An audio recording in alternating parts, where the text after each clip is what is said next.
मित्रांनो, नीट परीक्षेचा गोंधळ, 25 लाखांपेक्षा जास्त विद्यार्थ्यांच्या मेहनतीवर पाणी फिरवणारा पेपरफुटी घोटाळा, दिल्लीत विरोधकांनी केलेले आंदोलन आणि मोर्चावर झालेल्या लाठीमारानंतर संपूर्ण देशात फक्त एकच नाव जोरदार चर्चेत सुरू आहे. ते नाव म्हणजे केंद्रीय शिक्षण मंत्री धर्मेंद्र प्रधान.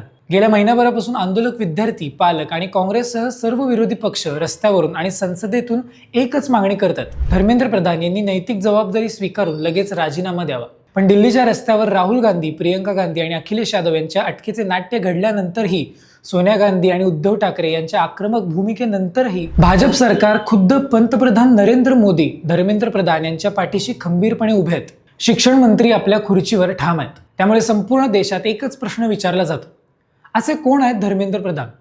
भाजपासाठी ते इतके महत्त्वाचे आहेत का? आणि देशात एवढा मोठा गोंधळ झालेला असतानाही भाजप त्यांचा राजीनामा का घेत नाहीये? यामागची 5 मोठी राजकीय आणि संघटनात्मक कारणे आपण सोप्या भाषेत समजून घेऊयात. नमस्कार, मी रोनक. तुम्ही पाहताय अनफिल्टर्ड महाराष्ट्र. पहिलं कारण म्हणजे धर्मेंद्र प्रधान हे केवळ मंत्री नाहीत, तर ते भाजप आणि राष्ट्रीय स्वयंसेवक संघाचे अत्यंत विश्वासू आणि महत्त्वाचे रणनीतिकार मानले जातात. त्यांनी आपल्या राजकारणाची सुरुवात संघ परिवाराच्या ABVP या विद्यार्थी संघटनेतून केली होती. त्यामुळे विद्यार्थ्यांची मानसिकता आणि संघटना बांधण्याची त्यांना 30 वर्षांहून अधिक अनुभव आहे. ओडिसामध्ये भाजपला ऐतिहासिक विजय मिळवून देण्यात आणि 24 वर्षाची सत्ता उलटवून लावण्यात भाजपाची पहिली सरकार आणण्यात त्यांचा खूप मोठा वाटा आहे.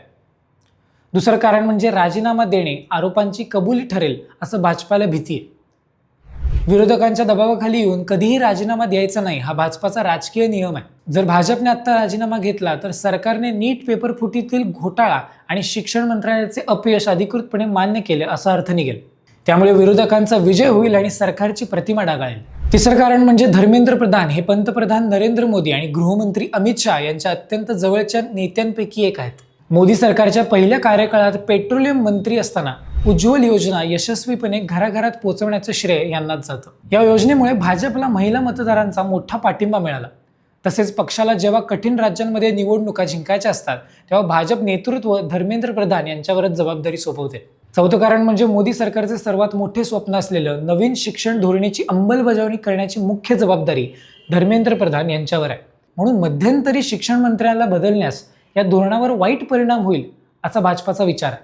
पाचवे कारण म्हणजे डॉमिनो इफेक्टची भीती आणि ओडिसातील राजकारण.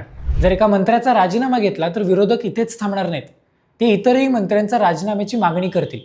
शिवाय धर्मेंद्र प्रधान हे ओडिसातील मोठे OBC नेते आहेत.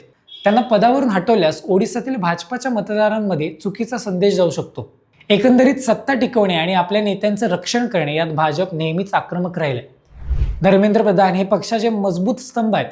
म्हणूनच एवढा संताप आणि हल्ला होऊ नये भाजप त्यांच्या पाठीशी ढाल म्हणून उभा आहे.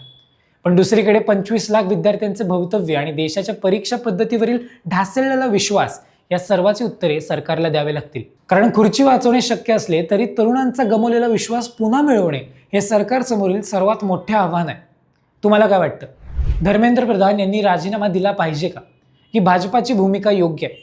तुमची मतं आम्हाला खाली कमेंट बॉक्समध्ये नक्की कळवा. व्हिडिओ आवडले असल्यास लाईक, शेअर, कमेंट नक्की करा आणि चॅनलला सबस्क्राईब करायला विसरू नका. भेटूया पुढच्या व्हिडिओमध्ये. धन्यवाद.